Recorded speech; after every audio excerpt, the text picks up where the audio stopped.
So today is a very special day. We are here with Rachel Hutchisson, VP Global Corporate Responsibility at Blackbaud. Thank you so much, Rachel, for being here with us. Hey, Cheryl, thank you so much for having me.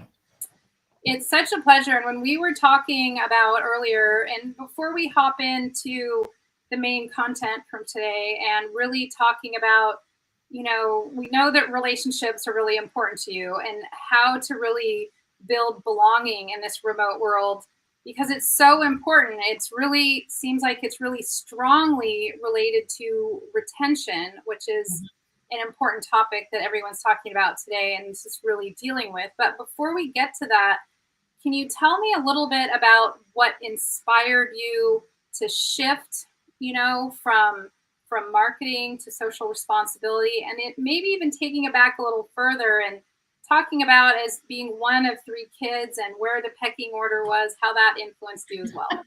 Yeah, sure. So I am one of three. I'm the youngest of three girls, and my father is a retired college professor. And I was the young, energetic. Yeah, I got to keep up. I thought I was just as old as my sisters were, and when you've got three kids around, you try to make sure you got the food that you want on the table and you got your word in and all of that. But I was raised in a family that was very involved in community, and I didn't really know that, realize that, because you don't realize until you kind of look back and you say, oh, wow, like my parents had a community garden in the 1970s and they were recycling and they cared about the environment. And wow, my dad took us all overseas, when I was 4 and 5 years old, and I lived in a different country and I got exposed to what that was like. And that all of those experiences, the living in a household that was deeply tied to community and service and volunteerism without it even really being, it wasn't like a headline conversation. It was just something that my parents did. And then living in a different culture in the early 1970s, and that just being something that I experienced absolutely I now realize formed the journey of where I am today. It doesn't mean that it was like this direct route, because in the middle there was the go to college, go to grad school. Oh my goodness, what am I going to be? And I started in marketing, and I was in marketing and I was doing these jobs because the company was smaller, and that was just the role that they needed me to do. And I was relying on my writing and editing skills, and eventually said, wait a minute, I really want to take on our philanthropy and our community, because I started seeing that it really kind of spoke to me. So I went on this evolution as the company evolved into being a bigger company. So the two I started where the job was, where I could be employed doing something. And then I started thinking, what really speaks to my heart? And what do I want to be when I grow up? It took me a while to figure that out. Yeah.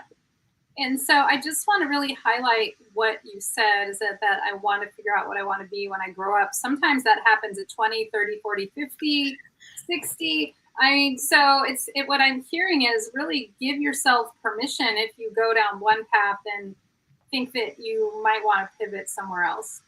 Oh my goodness. Yeah. I mean, when I was younger, I vividly remember coming out of grad school, and I went straight to grad school after college, and in panic, like in tears, with my graduate advisor at dinner, asking him, what am I going to be? Like, what am I going to do? What job am I going to get? And I graduated during a really difficult economic time. It was hard to get a job in the field that I just newly minted, got out of graduate school in. And he's like, don't worry about it. You just take care of the next step. And that's what I tell my kids now. All that matters is the next step. They're just coming out of college. Just take that next step. Your journey will unfold. And here I end up at a tech company that, when I was in college, people didn't talk about joining tech companies because it just wasn't the moment yet. And I ended up in this place where these new roles were kind of unfolding around me. So I just kind of went on that, I don't want to say I went on a ride, but I evolved in a system that I didn't realize I was going to be in. And then I kind of let it happen to me, learned a ton. But then I got to this point where it was like, this next step on my ride is not the one that is right for me. It doesn't feel right. I could try to do it, but that's not me. And I was probably in my mid to late 30s, where I said, what is it that makes me really happy? What do I want to do? And I evolved and was able very nicely to be able to do this within the company, because it kept growing and is very purpose focused, and was the perfect place for me to be able to explore while also bringing a lot of goodness to the company. Yeah, that's such an important point. And can you share a little bit about, when you were in grad school, sometimes we have conversations and we talked about this offline. Is it sometimes some people, maybe even the people that care about us the most, put labels on us or box us in, and it really impacts what we think we're capable of. And so can you share your experience and then a little wisdom or perspective if for anyone else that struggles with that? Yeah, it's funny how we are affected by that and we don't realize how much. I am the third of three girls, so I'm the youngest. I'm 54 years old and I am the youngest, but I still think of myself in that order. But my sisters and I were only 4 years apart total from top to bottom. So it's not like we're all that different. But I was very quiet in high school. I was very athletic, but I was very quiet and I just kind of had my head down. I always was reading. If I was done with my work, I was always reading. I played sports mostly outside of the school system because I was a soccer player and there weren't girls soccer teams. I actually played on a boys traveling league for a number of years. And so that was all happening outside of the ecosystem of everything that was happening every day at school. And when I went to grad school, my college advisor, I got a BA in English. The English professor who was my advisor wrote this letter of recommendation and he gave me a copy. And it said, he was endorsing me for this, but he really appreciated that I was applying to go to the University of Missouri's School of Journalism for print journalism, magazine journalism, but not broadcast because I wouldn't be good at broadcast.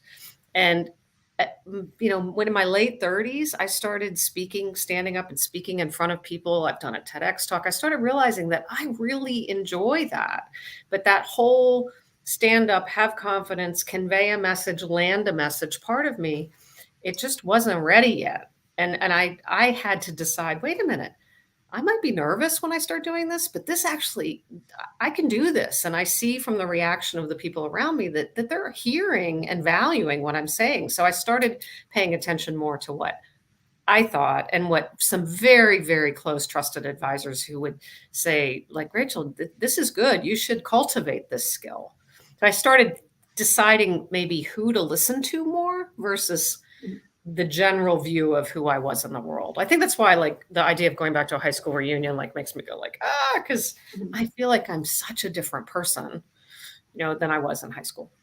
Yeah. So then for anyone watching, it seems like it's really important to be aware because sometimes we're not even aware of the labels that are placed on it. And sometimes, especially, with coaching, those are the things that get unpacked in coaching because it ends up being some resistance that we have to maneuver around. So good for you for maneuvering around that yourself. And it seems like it's a really important message to raise our awareness to any labels that either have been placed on us or that we've placed on ourselves. Well, and sometimes you worry, you expend the energy to worry about things that maybe you shouldn't because you're inherently good at them. And I worked with an executive coach. The first thing that she did is say, Rachel, these are the things that are fundamentally true about you. And I know that because I've experienced this world that you're in and talked to people. And you can just relax and not worry about those things.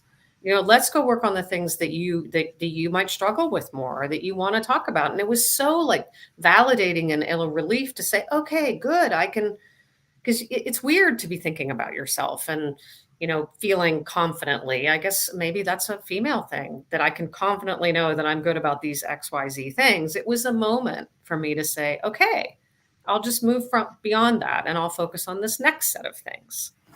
Yeah, that is so important. And the power, like a lot of the power of coaching is perspective. That was a perspective on yourself that you hadn't considered because it seems that sometimes not to make a broad generalization, but what I've learned in, working with female leaders and emerging leaders is that sometimes we tend to focus on what we haven't done, what we're not good at, and we don't acknowledge the mountains that we've climbed. And so I'm really Exactly. glad that you brought that up. Well, yes. And she helped me do that. Yeah. And so if talking about what you do and kind of melding it together with what I do, and you think about mental toughness and high performance, what mindset has allowed you to get to the position that where you are, to get on the stages that you're in, to have the position you have, to have the impact that you're having? I thought about this because, as I noted, I didn't really have that mindset frame for a long time, and I had to get to the point where I realized that I needed to have it, and I feel like there was a switch in my life where I figured out that it was important to own my own journey. That's if I didn't do something well or I was struggling with something, to take it out and put it on the table and analyze it and own it and talk about it and get feedback on it, to ask for feedback versus waiting for feedback. That was a key moment to periodically ask leaders, how do you think I'm doing? How can I do this better? Versus just waiting and saying, well, if I mess something up, they'll tell me. Just getting more proactive about that ownership and the pride in yourself and the pride in the people who you think know you the best, who can, if someone is in an audience and you're speaking on a stage and that person knows you and that what they say, you still want, because in your head what you think you're going to say, and then what comes out of your mouth might be different. You're like, I didn't go get it out. And hearing from that validating kind of accountability partner that no, it was good. And this was what, hearing feedback from them real time because you care about being good and better. So it's that ownership of your own journey, which is not, think about it, it's not really how we're raised or what the school system does to us. The school system is about always evaluating you and grading you. And that's outside in, not inside out. So it was like making that flip. And then acknowledging that I want other people to do that quicker than I did that. Yeah, so you bring up an interesting point that I've heard before, but just mentioned in a different way. It seems like the school system grades people on how can you be as perfect as possible, not from why don't you do your best and let's start from there and learn from your mistakes. Yeah, it's the way assessments and grading, it's all about how you do on everything, and if you don't do well, it makes you feel bad, and so you want to do well and you want to get the good grade, and so it means that it's harder to take a risk that says, I don't care what I get in this class as long as I explore this new thing. And when I went through school and when I saw my kids going through school, there's this idea that when they're younger in particular, that you're supposed to be good at everything, and you're an A student, or you're not an A student and a C, you're an A student. It's across everything. Who do you know in life who is good at everything? Like, jobs do not require you, careers don't require you to be good at everything. They require you to have some special gift or knowledge that you add to the world. And what makes the world so wonderful is that we're all different and we have different skills and different views. And the lived experience is deeply important. Emotional intelligence and relationships are deeply important, not just what you got on the physics test. And so it's this shift. And I think it's really hard. You see kids coming out of school and they might have been really great at everything and not great at life, or so good at life that they didn't get anything done. It's like, how do we figure out a mix there? What do you shine at? What do you just need to learn? I'm supremely glad that I do not have to rely on my physics knowledge in my job because I just got through that class. But yeah, it's really different. And I do see, my kids went to a school for a while that was very focused on outdoor education and leadership and community and the soft skills, the relationship skills that are deeply important in whatever role you have in life.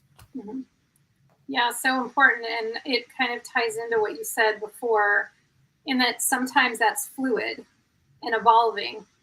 So for those of you who are listening and thinking of, oh, well, and maybe this is making you a little uncomfortable, but in a good way, because maybe you're like, I'm not quite in the right place because my gifts and my passion lie elsewhere, that you don't need permission, but permission granted to start exploring where your passion and where your area of genius really does exist to make a shift. And that first step is really, being aware of what that is. Mm-hmm. And so if you were to have a conversation with your younger self, say your 20 or 30-year-old self, and give her some advice, what would that be?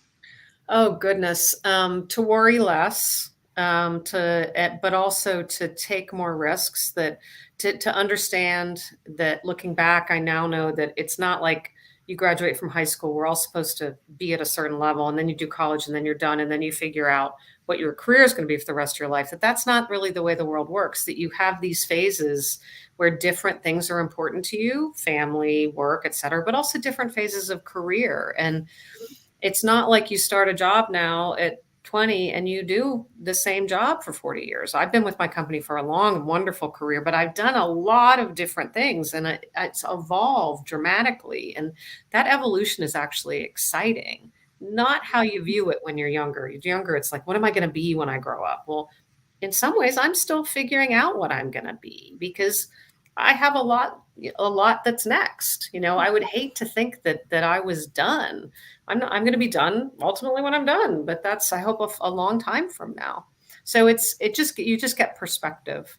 You don't ever stop learning. The older I get, the less I think I know. And that's a very freeing thing. But I also have confidence that I know that I can figure something out. I can go to the people around me to help me figure something out if I don't have that specific knowledge. And those two things kind of work together.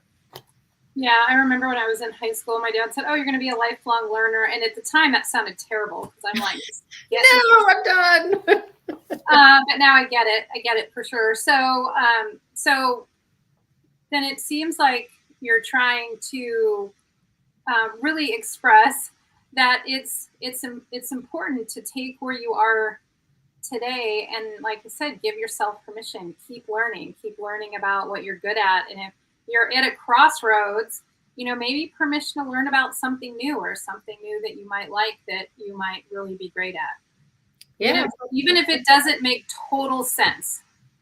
Yeah, I would hate to think that we would ever stop learning, whether it's a new skill. This is going to sound silly, but during COVID, I was sitting here thinking I was walking so much that I was actually giving myself like pains in my heels. And I was like, I have to do something else. And the gym started opening up again. And I was like, I'm going to go swim again. I hadn't actually really swum laps for ages. And I have contacts, so I just stopped doing it. And now I'm like, I love doing this. I'm like, I don't want to be that person who stopped swimming once I turned 25 and I never did it again. Like, how do you get reacquainted with things that you used to do or get new interests? That's the joy of life, discovering like new food that you like. I just went to Seville recently and I was like, why have I waited so long to come to this place and see these new things? Because that's a joy of life, is new experience and learning things every day. Yeah, definitely. And so maybe think about, for anyone listening, one thing to experience that's new, and it could be in your personal life or it could be in your career, but just thinking about, especially if things in this remote world are feeling a little stagnant. Mm-hmm. And so that being said, DE&I is very near and dear to your heart, but what about belonging? We were going to talk about, especially in this remote world, can you talk a little bit about how we can, foster belonging, especially when we are either hybrid or remote, or sometimes people get hired, they've never even met anyone. Mm-hmm. How do we if we are the new people, how do we foster belonging for ourselves and get proactive about that? And if we're leaders, how do we foster that for our team? Yeah, and you can think of belonging specifically in a DEI perspective, but also it's a much bigger thing. And I worry about it a lot. I'm the kind of person who, what I do, I lead global social responsibility. I'm about how we actively participate in what Black Bug calls the ecosystem of good and show up as these active participants and connect with each other and engage as human beings. And we can do that on our own, but that's often done in community. And when you do it in community, you're also developing relationships with other people and connections and intersections. And that just feeds you. It's documented that actually giving and serving actually creates, positive endorphins. And then when you're meeting other people and you're just with them and it's joyful. So how do you do that when we're all sitting there on a screen? And there are things that my company has done a wonderful job of, we went virtual overnight and we all were trained. How do we be good engagement leaders in a virtual world? How do we make sure it's like the situations or conditions that already existed? People have lives, people have kids, people have pets, people have, situations, they have older parents. All of a sudden we could see all of that in the windows of our screens. We were broadcasting from home. We were not leaving it at home or in the car when we got to work. And so in some ways that's very healthy, but it also was very stress inducing for many people. Okay, we have this freedom, we're at home, we're seeing each other more, but oh my gosh, like this is intense.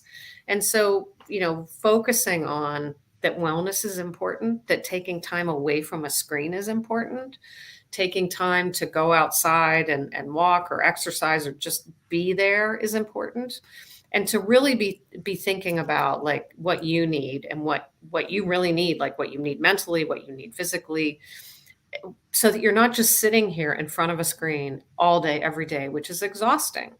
So, part of what we do is we try to connect people virtually in, fun ways, social ways, service ways. But I'm also like, how do I meet new people? Because sometimes they're announced and I'll say, oh, this person joined. And I'll say, hey, let's just spend half an hour talking to each other. We do things called coffee chats across the company. Or I now will see people announced on LinkedIn. They'll say, hey, I'm joining this company. And I'll just say, oh my gosh, great, I'm here. Hey, if you ever want to talk. And you just have to network in a different way. And then now that things are opening up more, I am all about not getting stuck in, okay, I've been working in this room and I've been here for 2 years. And now I'm so used to it that I never put real shoes on and I never go out. Well, when I get opportunities now, I realize I need to go out because I need that as a person. And it's actually harder, even though I'm a networking kind of person, it's exhausting to go back out, shake hands, meet people, talk to them. But then you realize, like, wow, I could not, I really miss this. So I've given advice to some people about, if you don't have you might work in a community where there are no other people from the company. Go find some group that meets and talks about tech or has a common interest and make time in your day to push back and go do that. Make sure you're doing something, because if you're not feeding all the things that make us human, it's like you're shutting down and desensitizing parts of yourself. So I think there are a lot of people who are open to those kinds of human connections. No, not a science, but I do work at it. I do intentionally ask people to meet in person, online. I say no when people ask if I can meet in the evening or later, and I've just done with the screen. You have to create your own boundaries. Mm-hmm. And do things that bring you joy when you're not working. Cause it's so weird. Like I used to just enjoy my house on the weekend, and now it's like, I'm here all the time. It's like, well, I've got to think differently about, I don't come into the room where I work on the weekend. I leave it so that that's where work is. So I can feel like I'm separated. Mm-hmm. I'm that person who used to like the drive home. I would listen to, a book or do something, and I would change my mental frame from work to home. And I don't have that journey anymore. So I've had to figure out, usually at the end of the day, I'll go outside, I'll walk, I'll go swimming, I'll do something to actually shift how I'm thinking, how I'm feeling, so that I'm not taking what was work in 1 minute and walking into the kitchen and having dinner in another minute. That transition is hard for me. Yeah, or maybe having a longer or bigger transition. Definitely. So it seems like for building this belonging, it seems like it needs to be really a lot more proactive, because you're not literally bumping into people at the water cooler, so to speak. And so, yeah. And then also being proactive about reaching out, to people internally, but also thinking about outside of your company, what kind of feeds your soul. Do you need to be around a lot of people? Can you join a group, either socially or, a similar interest group, or whatever vertical of business that you're in? Well, my business is, the leaders in our business have talked a lot about wellness and encourage people to be vulnerable and to be able to say, you know what, everyone, I'm not going to go on camera today. I didn't, I need some downtime, or I need a break, really being vulnerable about where they sit at that moment. Because if you walked in and you saw me at work, you would probably be able to tell that my head wasn't in a good place, and maybe go off and take me somewhere and walk around and buy me a coffee and we could talk about it. But in this, it's like you get the link, you get into the meeting, you get the link, you get into the meeting. So you have to change your behavior, start with a little bit of, fun and humor and how's life, and you just learn a different practice. And you learn to use different tools to communicate with people, to replicate the chat and the quick things that you do, because you can't put everything in email. Yeah. Yeah. So it seems like even something as simple as the first 90 seconds of a meeting, have it be a little bit more lighthearted or check in and not just immediately get down to business. Mm-hmm. So, so for everyone watching it, you shared so many gold nuggets of wisdom. Is there one thing that stands out that you're like, for everyone listening, just be sure to remember this? That will really. Oh, that's easy for me. Relationships are everything. I absolutely believe in my career that relationships are everything. You don't have to have a good reason why you will spend 10 minutes or 30 minutes or an hour talking to someone, connecting with someone, really having an authentic connection. But you meet someone, you like them, tag them on LinkedIn, you never know what that relationship will lead to, but they do really. Relationships are how people find new roles. They're how they learn new things in life. It's they're ways that they just bring joy. And if you're sitting alone and working and not focusing on that, I think the world can be kind of lonely. But if you are, and you're connecting and reaching out before you're looking for whatever it is, the next thing that you want to experience in life, whether that's just an experience or whether that's the next step in your career, relationships are really important. It's like they're the foundation, I think, of having a happy network around you that's going to support you when things aren't great, and they're going to celebrate with you when things are really good. So today that means push back from your computer, shut the lid, go out, meet somebody, try to do something in person, spend some time getting to know people, and you'll be reminded that that's one of the huge joys of life. Yeah, that's so important to go out and meet people. And just piggybacking onto what you said, maybe be a little less connected and a little more aware. I wanted to share a story about my son that did what you were saying. He lives and works in the city, and he was taking the Muni bus from the financial district back up to where he lives, and he noticed another gentleman that was studying for the CFA level 3 exam, which is, he worked for Morgan Stanley, so it's what he was studying for. And he said to him, hey, I noticed you're studying for the CFA. And they kind of struck up a conversation. And now they're friends. He went to housewarming, and he's a Division I tennis player. So after the housewarming, they're good cooks. So he's going to swap tennis lessons for cooking. And what? I mean, so it's not just the, work very specific. No, it's about life. It's friendships. It's meaning. It's having someone different to talk to, getting perspective. It's, sometimes when you go and serve on a nonprofit board, it's like, I want to do this. I want to serve. It's valuable. It's going to help my career. And then the gain you get is, I just met 12 people who are interesting, and we all socialize out of work. And now I know people who are different in my community who don't all work with me. So my community is richer. It's a great part of life. Yeah. So there you have it. In addition to everything else that you covered that was so, so very valuable, that relationships are everything. So maybe think about ways that you can foster more in yours and really connect more with those internally with your company, but also even externally, just to help give you a little bit more belonging in your community and also in your company. Rachel Hutchisson, thank you so much for your time. I appreciate you sharing your wisdom, and I look forward to following your journey. Thank you so much for having me. It was wonderful.